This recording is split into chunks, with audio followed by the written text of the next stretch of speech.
Welcome to Liminal MD. I'm Brian Vardabedian. In this episode, I'm joined by Dr. Charlotte Blease. She's both an informaticist and a philosopher, and she's the author of a dynamic new book called Dr. Bot: Why Doctors Can Fail Us and How AI Could Save Lives.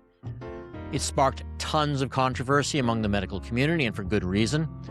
It's a disarming but well-referenced book that claims that we may have a moral responsibility to turn over a lot of our work to the machines. We talked about physician authority, doctors' attitudes towards technology, and, believe it or not, the dangers of empathy. This is a really amazing conversation about a really contrarian view of the future of medicine and our profession. I hope you enjoy it.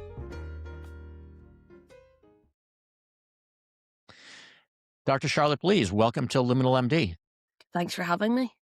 Well, that's so enjoyed your book, Dr. Bot. A lot of questions, very interesting book. I always like it when a book challenges my assumptions and stretches my brain a little bit, which is what your book did. And we'll talk about that just because there's some things I have questions, as you might imagine, as a doc. So, but let's hear about you. Your background is really interesting. I know that you hold some teaching position at Harvard, but you're an informaticist as well as a philosopher. Give us your background. Yeah, so my background is in philosophy of science, and I did a PhD, which was basically bridging philosophy of science and philosophy of mind, and taught philosophy for about 5 years. But my interests were very practical. And so I always took the attitude that philosophy has a relationship with, should have a relationship with the empirical world, and found myself getting very interested in questions in relation to healthcare. Big, juicy questions as philosophers enjoy, such as what do we mean by standards of evidence? Is medicine a scientific field? What is it? And I got also very interested in questions in relation to psychiatry, classifications, and so on. But cutting a long story short, I very slowly dipped my toe into the water of healthcare, and I've ended up for the last nearly 10 years, actually coming up to 10 years, in medical faculties. So as you said, I spent time, 5 years at Harvard Medical School, and really enjoyed it. And currently I'm in the medical faculty at Uppsala University in Sweden. And if you can hear by my accent, I'm not actually Swedish. I'm from Belfast in the north of Ireland. Okay. Yeah, so it's big picture thinking. My attitude about philosophy is you can meet people who think philosophically, who work in all walks of life. I've met many philosophically theoretical-minded doctors, and enjoy conversations at somewhat at a higher level, but you've also got to keep your feet on the ground. So it's where sort of the rubber meets the road. You've got to be in touch with real questions and pay attention to the data. So I enjoy doing a lot of survey research in healthcare, asking different stakeholders their opinions, while also reading quite widely. And one of the things I sort of lament about academic research is it's very siloed. It can be hard to break free. There's a lot of lip service to cross-disciplinary work, but I think it's really important that people read widely and pay attention to what's going on in other fields. Yeah, so you're kind of what I'd call a hybrid, which is someone who kind of crosses different specialties, right? I'm happy. I'm happy with that label. That'll do. Yeah. Yeah, and so Mongrel. where was the step into healthcare?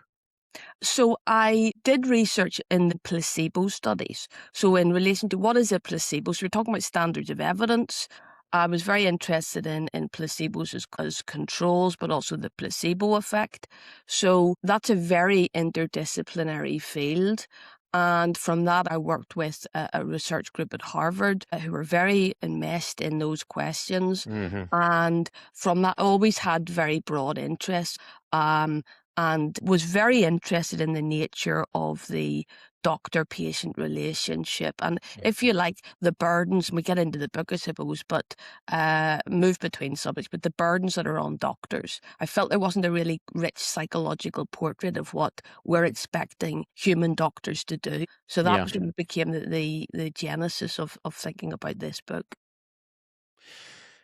I understand that you had some personal motivations for writing this book too. You've had some personal experiences in your family. Can you briefly just Yes. dovetail how that led to writing this book, maybe? I will s So it wasn't the ultimate motivation, but I will say that which was a bit more intellectual, but at the same time, almost as a muse, I had to begin with my siblings. So I have an older brother and a twin sister with a form of muscular dystrophy, myotonic muscular dystrophy. Yeah. And they waited a long time to get diagnoses. My brother's case, it was 20 years. And with my sister, it was a chance encounter with a locum doctor where she got the diagnosis. So I was very conscious of uh, the delay there, but also Mhm. the fact that, you know, patients, and I'm certainly my siblings, recognized that they didn't blame doctors for this. They just realized there's a lot that doctors need to know. And Yeah. of course, there's a personal motivation in thinking, is there a way we can do this better? Um, and sometimes, unfortunately, I will say that they're presenting symptoms where I won't say discredited, but they were, well, actually, it probably was. That is the right label to use. Sometimes told, look, you know, you're healthy, you're well, you're over anxious, and they knew their own bodies. They knew there was something wrong. And then, unfortunately, also during the writing of the book, and this book has taken a long time to put together. Perhaps a book of this nature should, but I lost my partner, Henry, who was a journalist, to cancer. And so that was a process of from diagnosis. There was some, I won't get into the weeds of the story, but um, I witnessed healthcare with him firsthand. The quality of the care that he received was exceptional, but there were also times when I saw things didn't go quite right.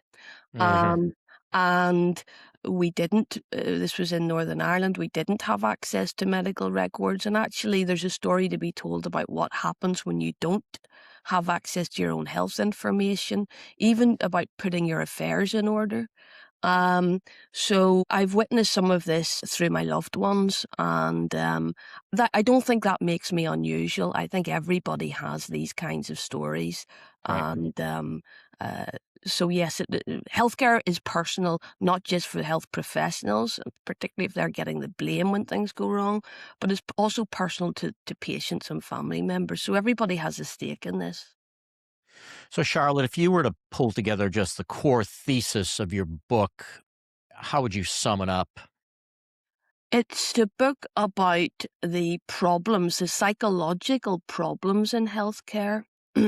And it's asking the question, there are various human challenges with delivering healthcare, and how do we work around those with technology? Does technology do a good job of solving some of these human problems? So I guess put in a nutshell, doctors are not God. Let's take Mm. them seriously.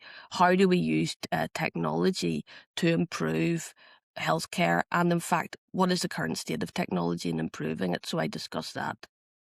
Now, I may be stepping over the line here, but Yeah. um, I got the suggestion throughout the arc of the book that there may be a moral obligation to turning over some of the work that I do to technology. Is that a fair assumption? I think it is, but I also think that what I've tried to do, because in a certain sense, you're absolutely right, it is a book of ethics. But what I want to make clear is there could be, it could be that technology does some of these tasks better than doctors, but that's not the only ethical issue on the table. So that is, do patients want technology to take over these tasks? What kind Mhm. of health systems do we want to work in? What happens to jobs? What happens to the environment as a result of so it's part of a much wider, more complicated ethics of the future of healthcare. And I think what I've tried to do is take one particular angle on it, which is the human limitations and what technology can do. But that's not the only issue on the table. Um, so yeah, it's a much wider debate.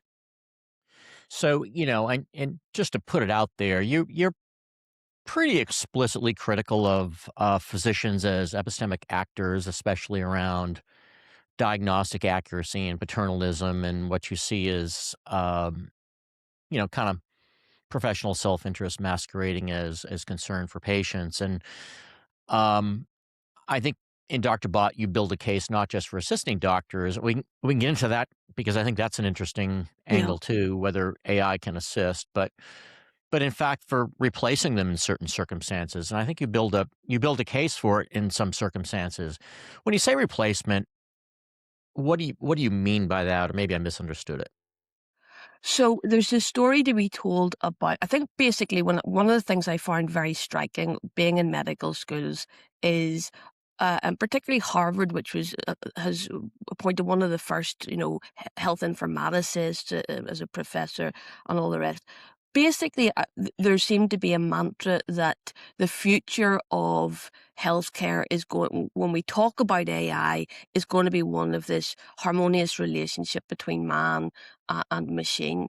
And Mhm. I thought that that was on some level, um, uh, m- talk, talking out of both sides of one's mouth, because I feel when you look at the literature on technology and AI and the capabilities, this is not going to necessarily going to be the future of healthcare.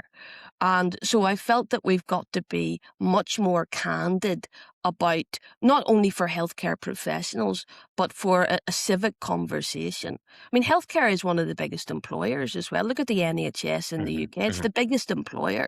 So these are really big, important conversations. And if you read or think about what economists say in AI, it's always been a case of, look, when we have disruptive technologies, the jobs, there'll be new jobs, and I think that's going to be the case. But some jobs aren't going to come back, or they're going to change, and that's just the history of employment as well. So what I felt needed to be to and I'm not an economist, but what I felt needed to be stated a bit more explicitly, and it is provocative, but we've got to have a conversation about what the nature of doctors' jobs is, what technology might do, what it might do better. Let's say that the function of medicine is the care of the patient. So who or what can do a better job of delivering it? And let's have a really open conversation about that. Mhm. Um, and yes, there are some tasks in which uh, technology may surpass doctors. And it may be that the role needs to change somewhat, and we should expect that. But then, what is the best way to reconfigure it and speak to the strengths of, if you like, both agents in this? And how do we oversee it? There's so many very important ethical questions that we need to get into. And I feel like healthcare I do sort of say in the book, needs to sort of take its head and its stethoscope out of the sand and deal with these really important bracing questions. Absolutely. I think, um, this issue of moral obligation is really interesting, and I can even build a stronger case that the amount of information that we're being forced as physicians to sort of grasp is long since, gone over our capacity. And I think that we uh, have to have turn over some of what we're doing. And I think the work of physicians is probably going to be radically redefined. I know there's a lot of talk, very simplistic talk in the public sphere, people like Elon Musk suggesting that physicians are going to be replaced by technology. I've always, you know, suggested that our work and the kind of work we do and the way we work with patients and now the way we work with ChatGPT will radically redefine what our work is rather than making us out of work. And I don't have a dog in the fight here. I'm an employed physician and such. But do you think that idea that we're being radically redefined rather than replaced is a valid thing, or do you think it's even going to go further than that? I think I would it potentially it'll go further than that in Yeah. that I believe that, what we tend to focus on, I mean, in any walk of life, we're trained. If you know, in your professional role, you're trained in a particular way, and you tend to have allegiance to the processes that you know.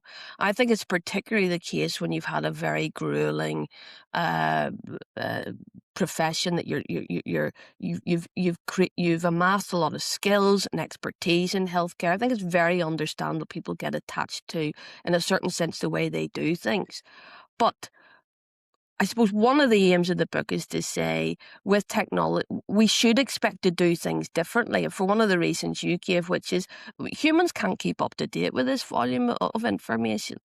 Um, and there's so much noise in healthcare as well, in terms of time of day, how fatigued you are, all kinds of incidental factors that can interfere with clinical judgment. So the question then is, can technology do some of these tasks? And as I say, there's been this sort of attachment to the idea that, in a sense, it's going to be about augmentation.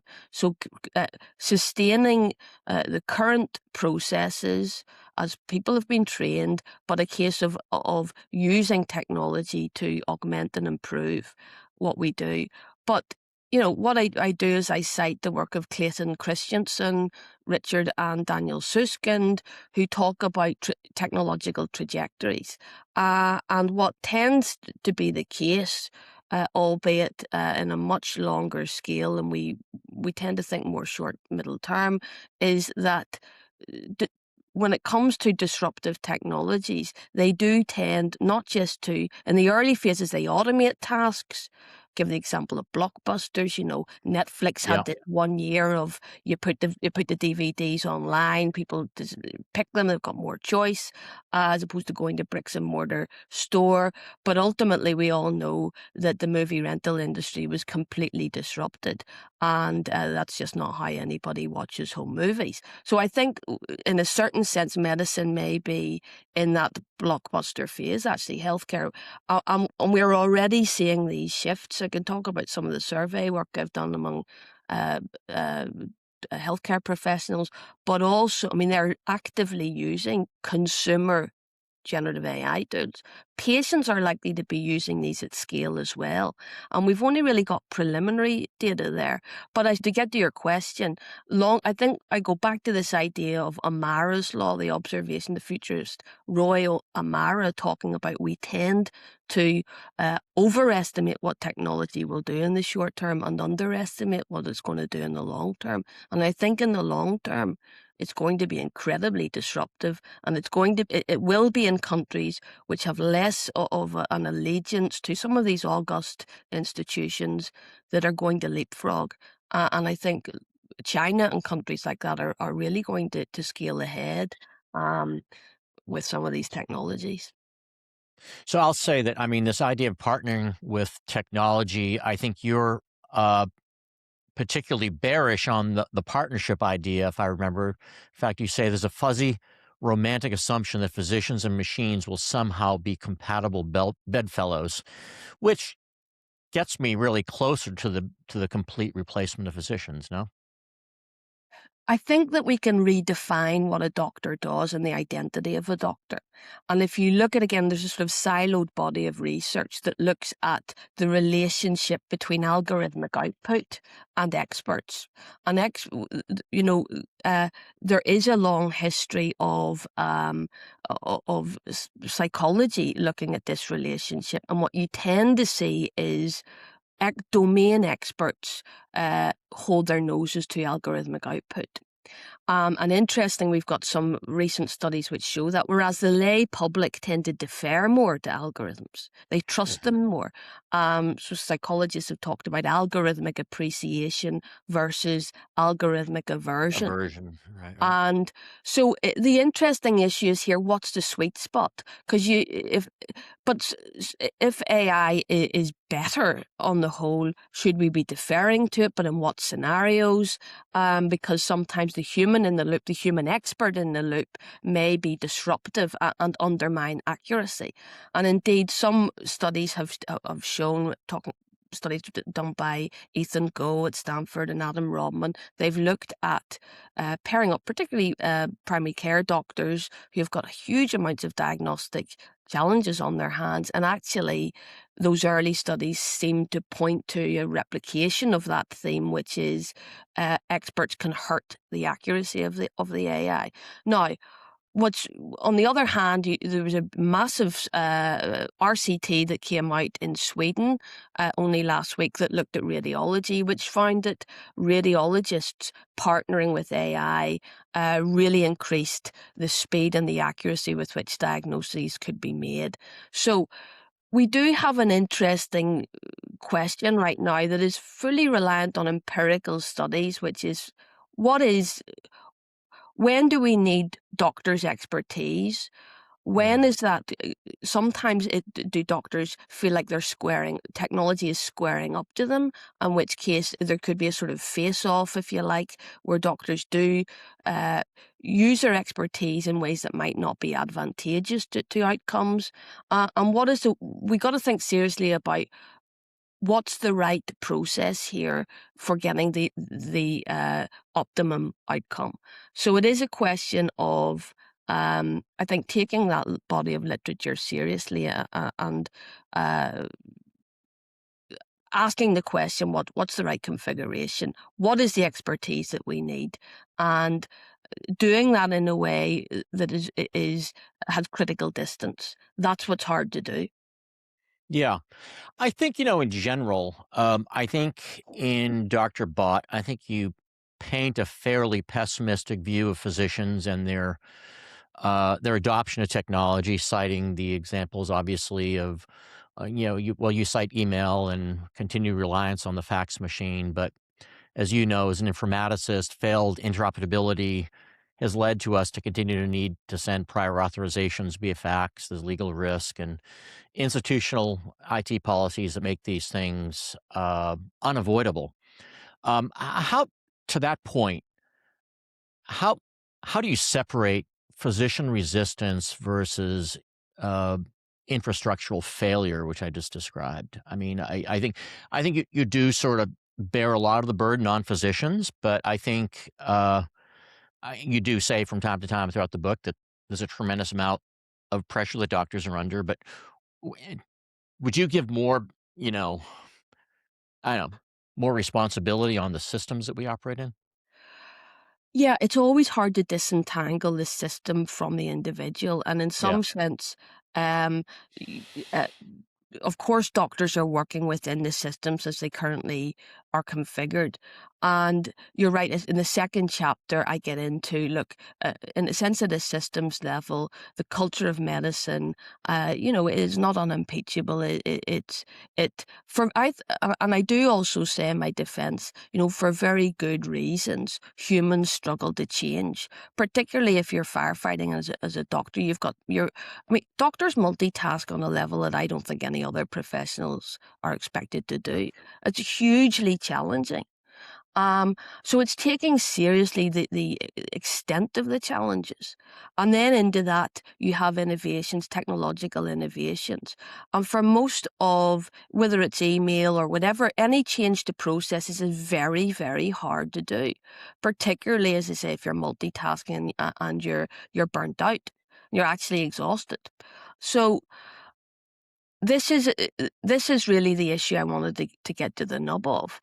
And to that extent, yes, I'm trying to argue in the book that, again, if we take the idea that these are human beings doing this, which is of course what they are, disrupting this is always going to be a challenge. Here's the issue. I mean, we have doctors on strike in the UK. Here's the real issue.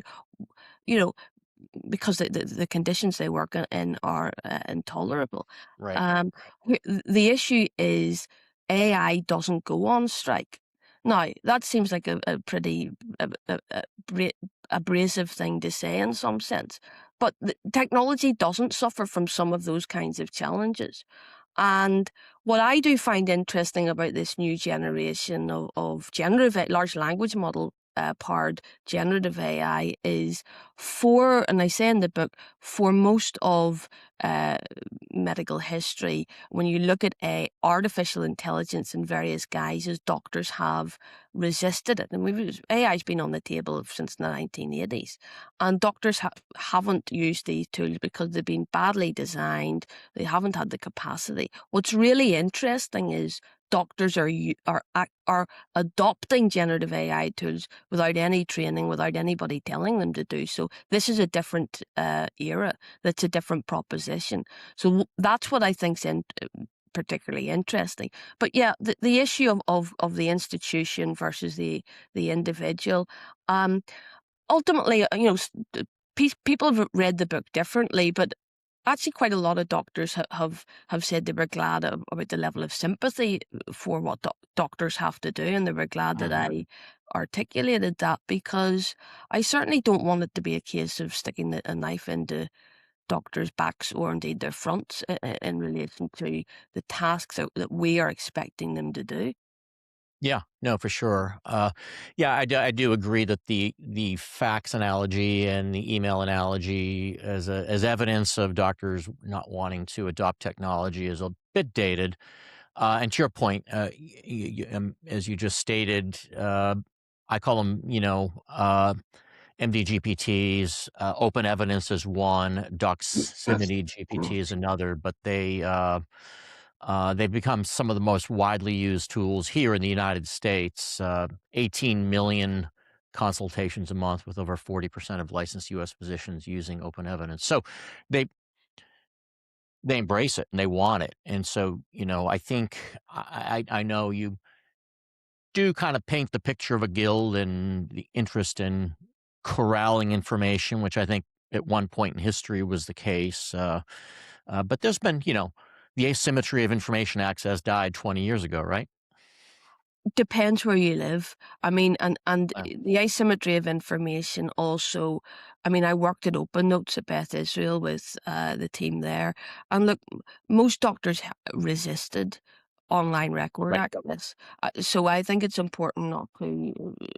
Uh, it's important to be honest about that as well. And I also believe that doctors, I think there's a story to be told, once again, a very human story about why doctors and other healthcare professionals worried about patients, if you like, poking their noses into their own Right. records.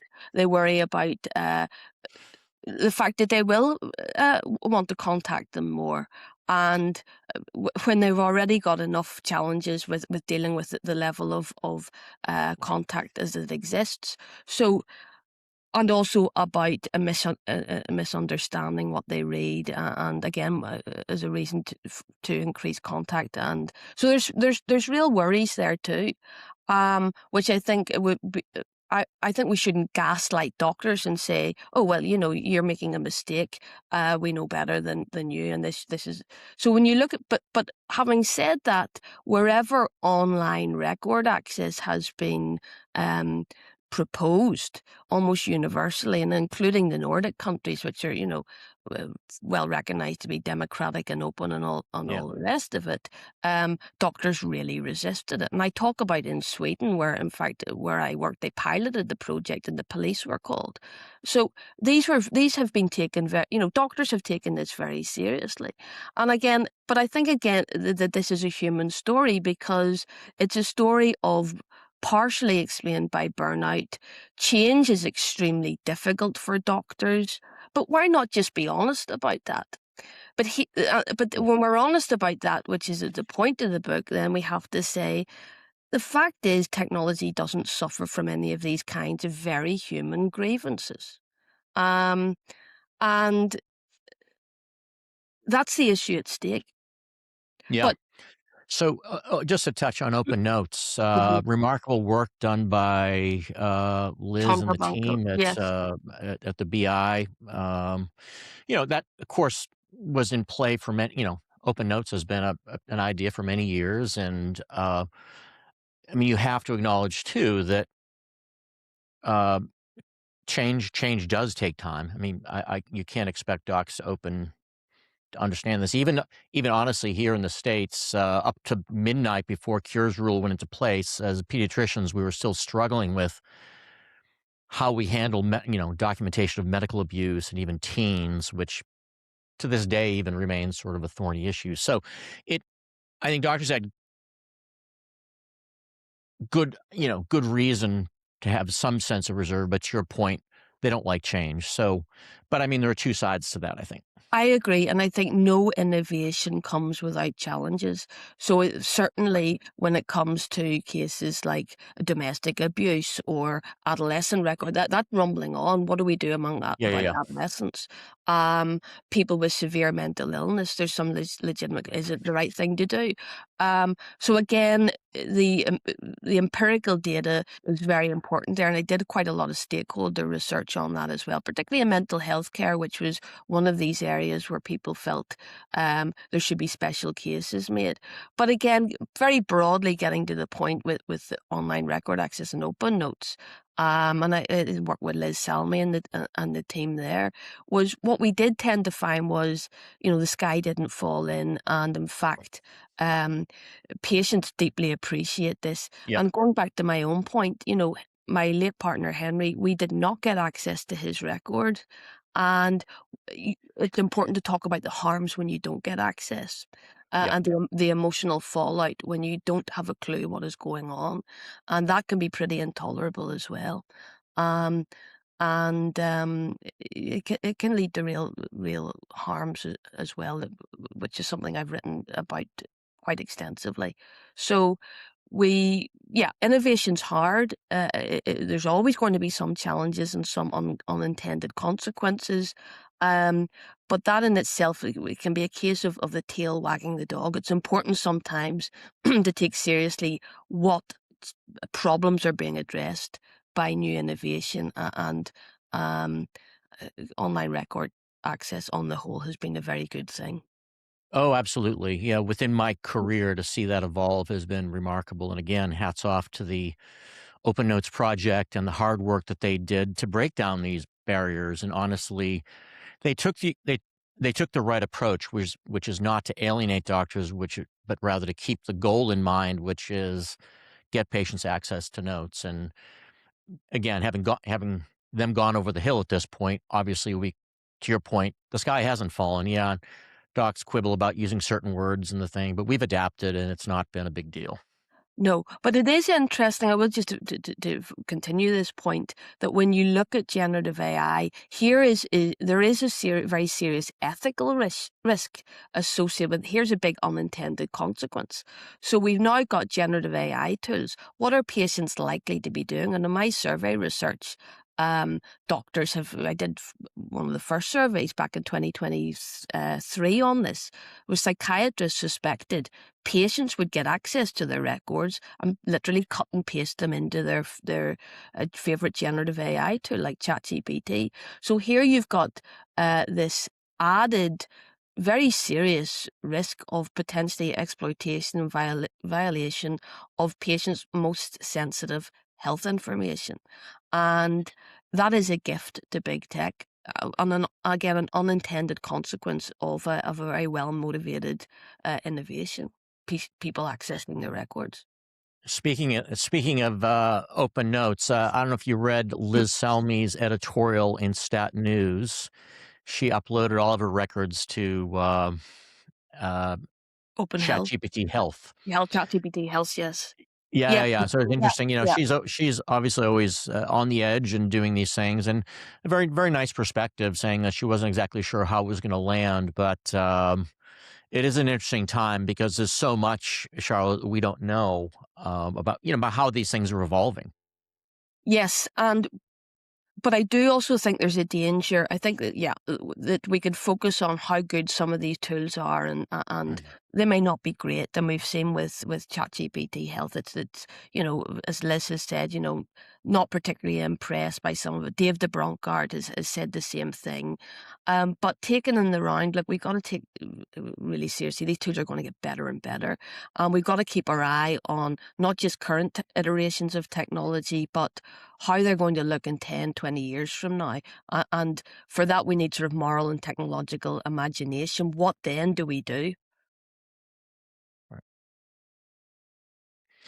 Um, I don't think we're going to tackle this issue, but there's the issue of medical education and how we prepare the next generation of physicians for this incredible transition that we're currently facing.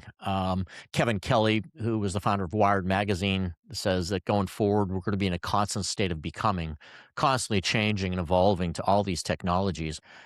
I mean, any thoughts on medical education? How do we even approach this? Yeah, it's a huge issue, and unfortunately, one of the things I say in the book is we're still sort of training doctors in very 20th century ways. Hmm. My take on it is that and I think part of that is actually because much of medical education tends to be a sort of a apprenticeship. So you're learning from people. It's learning on the job. So some Hmm. part of it is mimicry, and it's know how, not just know that. But getting to the issue, what we see with AI tools is younger people are faster adopters.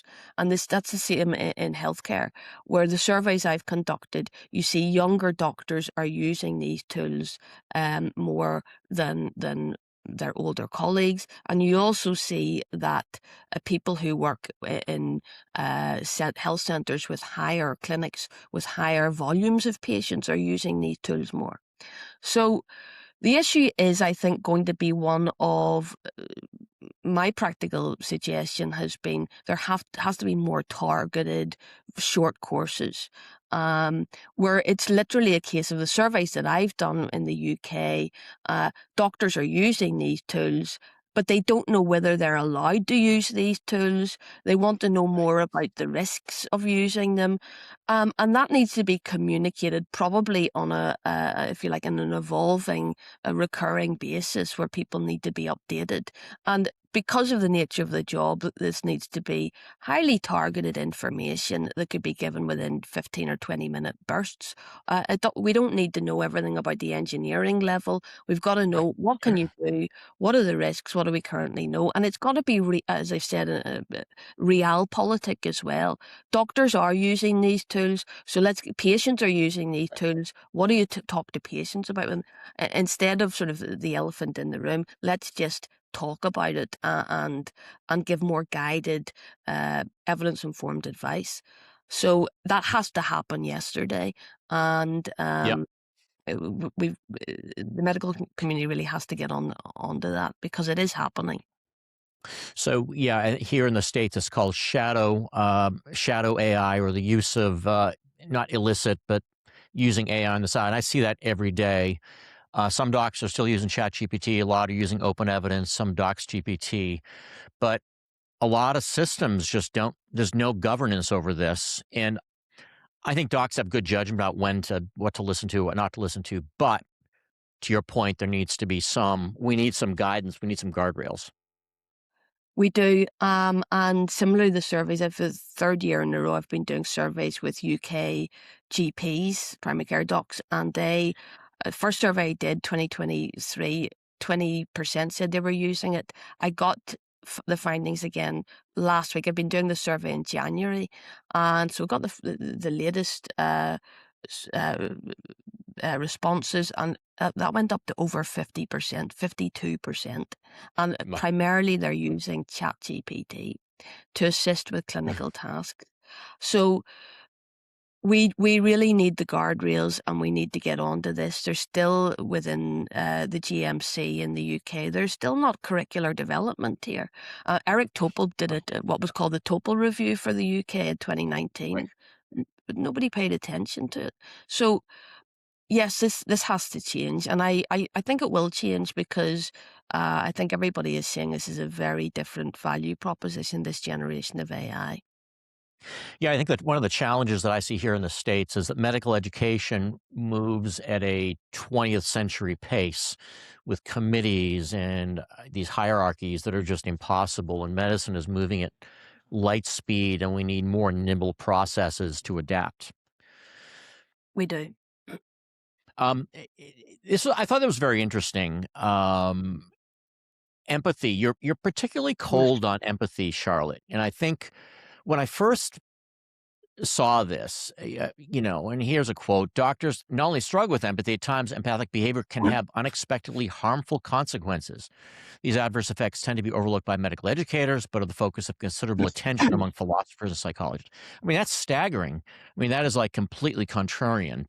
Tell me about that.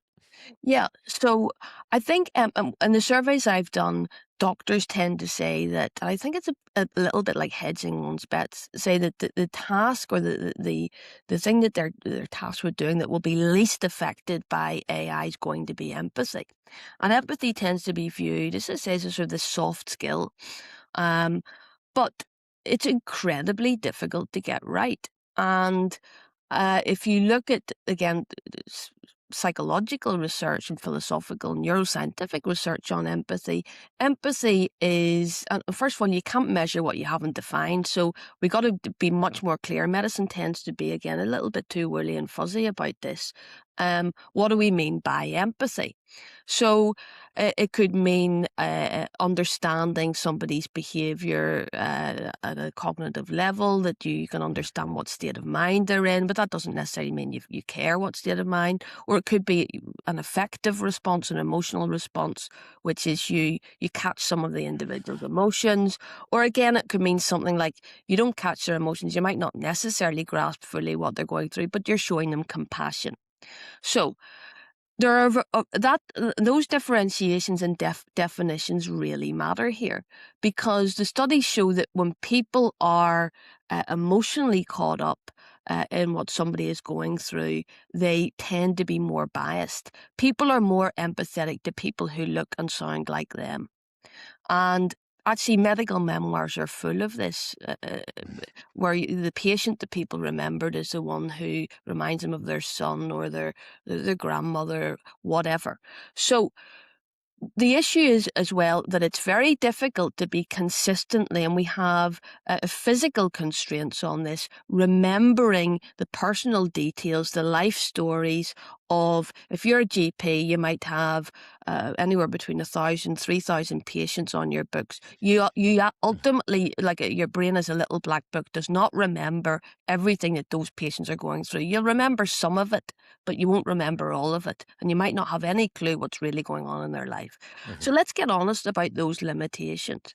What I'm trying to argue is that empathy's hard to get right. And if you look at the history of research onto on social relationships between patients and doctors, and actually video recorded and audio recorded evidence only really began in the early 90s in oncology. You tend to see, and by the way, doctors would have been on their best behaviour when you're doing these studies. They know they're being video or audio recorded, and actually the exchanges show that it's hard to get compassion and empathy right. Why? Because you're multitasking. You're task toggling, basically. Multitasking is a misnomer, as I say in the book. So you're moving between thinking analytically and then showing compassion or understanding what the person in front of you has just heard terrible news. How do you do that? So the view that I take is empathy's hard to get right. And incidentally, doctors do end up looking a bit robotic, which is an irony in this. Um, they might not pass the Turing test, as I say. How do you Right. act? How Right. do you? And again, I don't. It's not an attack for the sake of it. It's actually, let's take it really seriously, because Yeah. this is, and I witnessed it with Henry occasionally. Right. Terrific doctors, terrific nurses, but they said the odd thing that was very hurtful in the moment. And o- Yeah. that's the thing, unfortunately, people remember sometimes, and it can sting terribly. How do you get that right? So the issue here, as I want to say, is not this false dichotomy between doctors versus AI, but let's say, how do we, people may always want people to talk to. in which case, let's take the burdens off doctors, and then you could have more human empathizers who are allocated fewer patients. But this is the ideal. So what I'm trying to argue is empathy's harder than it looks, and a lot of the time it's performative. We've got to admit that. And in which case, does AI perform better? AI may be getting some aspects of empathy better than doctors, so the identifying the state that the patient is in. It doesn't understand. It doesn't feel anything. But then doctors may not either. And in fact, if they did, and I'm very conscious there's educators like Rita Sharon who say that narrative medicine, that it's important to feel what patients are going through. I think that's a mistake. And actually, nobody's bothered to ask what patients want. And a lot of the time, patients don't want a doctor who looks like they're sad or affected by their experiences. Crying and everything. They do not want that. They want somebody. Yeah. I've done a study on that. And there's been other surveys on that. They want somebody who looks professional and competent and in charge, but who shows compassion. But again, that's really hard to get right as well. Yeah, no, and for anyone listening who reads Dr. Bott, the section on empathy is pretty jarring, but it's well substantiated and well referenced. And you referenced my friend Rachel Clark, so Oh yes, yeah. who's palliative care doc. We shared the stage in Dublin a couple of years back at a speaking Oh, event, and excellent. so Yeah, lovely, I lovely. read a lot of her books. She's a beautiful writer as well, and yeah. So, Cheryl, I want to just sort of maybe this is maybe the landmine question, and if you can't answer it, that's absolutely fine. But you are clearly bullish on technology and the opportunity it can offer um, patients and even doctors, and in terms of taking their burden, some of their burden away. Is there anything going forward that should remain entirely human to human? Do you think there's any space that shouldn't be penetrated by AI, or you think it's too nuanced? I think that there's much about human care that shouldn't be. I think I don't want to say shouldn't be, because what I want to say is what is it that patients want. And I go back to Mm. this issue. You asked me at the start, what's my book in a nutshell? And I think really it's the function of medicine. The function of medicine is the care of the patient. I go, Yeah. but who or what can deliver it better? So the key issue has to be, and I'm not really bullish about technology in that I think technology, it's not a love letter to technology. I think that current technology has many challenges that need to be addressed. I think it's a beast in the sense that we have the capability to tame, but we've got to have the motivation to do it and the incentive to do it. So I believe that there got to be more civic conversations, not just a conversation among healthcare professionals, but also society at large. What sort of health system do we want? Because as you've said, there is a shadow health system. It's not even just shadow clinician use. It's a shadow health system. People are using these tools. That's only going to increase. So. Yeah. So the issue is, do patients will sometimes want human beings. What I actually worry about right now is of the overuse of technology. One of the things I'm most interested is in terms of mental health care and young people. And I worry that people are going to get attachments to these tools, that they don't Mm. fully understand the nuances of their own experiences, and they get the context of that. So I think there's huge scope for benefit with technology, but also for harm. And the issue is going to be, how does technology evolve? It's the worst it will ever be. It's only going to get better. Um, but it's again comes back to the question of what world do we want to live in? And in that sense, I'm not bullish at all. I think we've got to be clear that there's other kinds of trade-offs, and we've got to be innovative in our legislation about what the world we want to live in, and the exploitation of people through this technology, which is happening and potentially getting worse.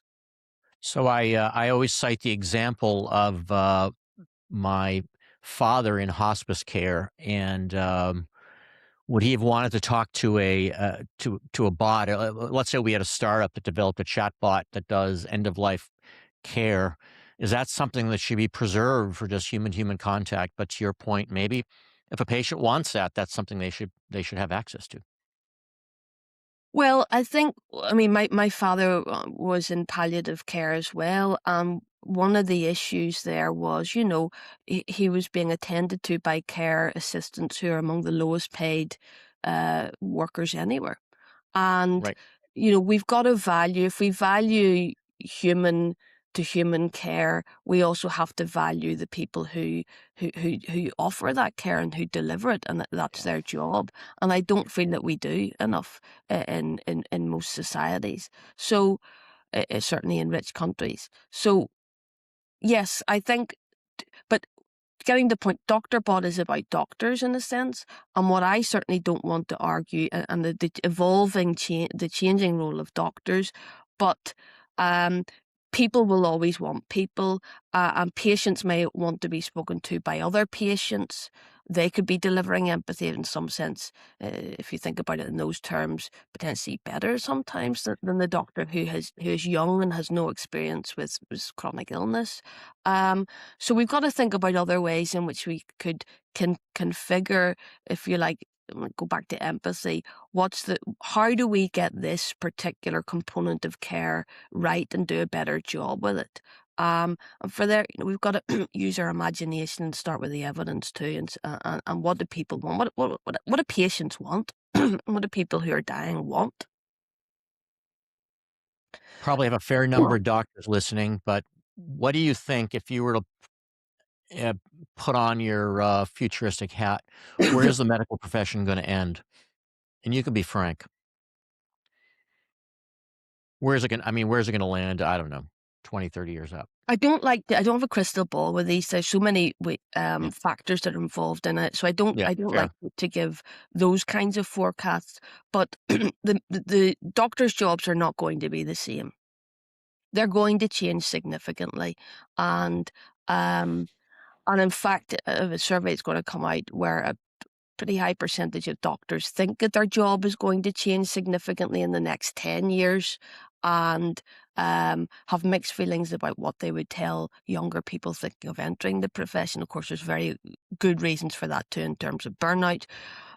If I give a prediction, I think ultimately the job will change in such a way that it will not be discernibly the same as what we've got Yeah. today. And in which case we got to say, is that a doctor anymore? I think that's not to say we're getting rid of human healthcare workers. There's going to be all kinds of roles, but they're going to be different from what we've got. Yeah. And we've got to have a reckoning about that. It's very interesting. I've been privileged through my career to watch the internet. I was in medical practice when the internet came around, and now I'm watching AI come around. And it's so interesting. Back when internet search was new, this doctors would not want their patients to search on Google, which is now it's so outrageous now. You still hear it, but when you look at the young doctors and the residents here in the States and you explain that, they don't even understand what that means because they've grown up with access to information and they're accustomed to patients, that bit of information being the third person in the room. So it's just been interesting to see how the profession evolves with the technology. Yes, and we see similar things, I think, with generative AI tools where, and by the way, it's not just in healthcare, it's all walks of life where people are using these tools surreptitiously, but they don't want other people to know that they've used them to take on a bit of the burden of what they're doing. And there may be a sort of personal humiliation or embarrassment about saying that you outsourced some of what you did. Right. Um, and that it's sort of a diminution of your skill set or something. And but equally, and I've just done a survey on with rare disease people at Boston Children's Hospital. We did it on patients and family members with rare diseases, and actually, most of our respondents said that about 8 in 10 said that they would not talk to their doctor about using generative AI tools. So there's still this, and again, I do discuss Yeah. it in the book, that the status difference where patients may fear that doctors feel uh, irritated, angry, that they have looked into sort of their domain. And Retribution, maybe. Yeah. yes, and they worry about the consequences, and they worry that it will undermine the relationship. So there's a fair bit of work that patients do at the back end surreptitiously to uphold the relationship as well, Yeah. and manage what they worrying about what the doctor might think of them. Now of course we faced that with Google. I mean, it was kind of this. It's kind of the same thing. The difference with it's so fascinating to see the patients who come in to me and they've worked, with Chat GPT, and it's so interesting because they've gone so much deeper into not just accessing information, but seeing how thought processes work. So from my perspective, it's been very interesting trying to understand what they understand and where they want to go with it. I'll tell you one story. I had a patient 2 weeks ago who had an unusual infection with Helicobacter pylori, which is an infection in the stomach. And the family had a question about a treatment that we don't, or a diagnostic test we don't do anymore. But I couldn't explain why we don't do it anymore. I knew there was data behind it. I plugged it into open evidence in front of the family, and the family was thrilled. And so, contrary to my feeling that I was looking weak, it it almost made me look better, the fact that I was looking up this information. Does that make sense? Absolutely. And I mean, it shows, I think, that the humility of doing that and saying that, where I think often doctors worry that, as you said, that it's going to undermine their authority. But with prestige, there comes humility as well. And we know this from status psychology. So showing humility, and in a sense, consulting with other sources, certainly could benefit the prestige of a doctor. And in that case, to be very open and honest, um, we've seen in our surveys, patients are increasingly using these tools too, of course. So it's probably the future of care is going to be triadic, as my colleague Richard Lehman has said. It's going to be three agents in the room, and even if we don't acknowledge it, there is a third agent in the room. Yeah. Sometimes a fourth one, because the patient's using their own tools too. So we've got to acknowledge that. Whether how long that, if you like, triadic care will last is anyone's guess, and I suspect increasingly it's going to be a dyadic care where it is just going to be the AI and the patient. Right. Yep, yep, yep. No doubt, no doubt. Well, Charlotte, I could go on for hours here. It's been an absolute pleasure, and I will say that some parts of Dr. Bott were jarring for me, but as I said before we started, that I like to be challenged. I like my views to be challenged, and this is a book that has this very, very well referenced, is very approachable, very readable. And I would just prepare the doctor readers that this is some reality in here that we all have to face. You can agree or disagree with some of it, but it was a very interesting read, and I really appreciate your time. How can people find you? They can find me I'm on X still, Oh, at CR Blease, and I'm also on LinkedIn at CR Blease, and I have a website which is charlotteblease.com. Um, and yeah, I'm on YouTube as well. There's some videos on YouTube as well. But thank you for your time. It's been an absolute pleasure. yeah, and I'll put some of those links in the show notes, and so people can click through, and maybe we'll have you back to discuss some of these issues as they evolve, is going to be pretty quick, I think. I'd love that. Yeah. We could discuss some Take of the care. survey findings. Thank you, Brian. Thanks.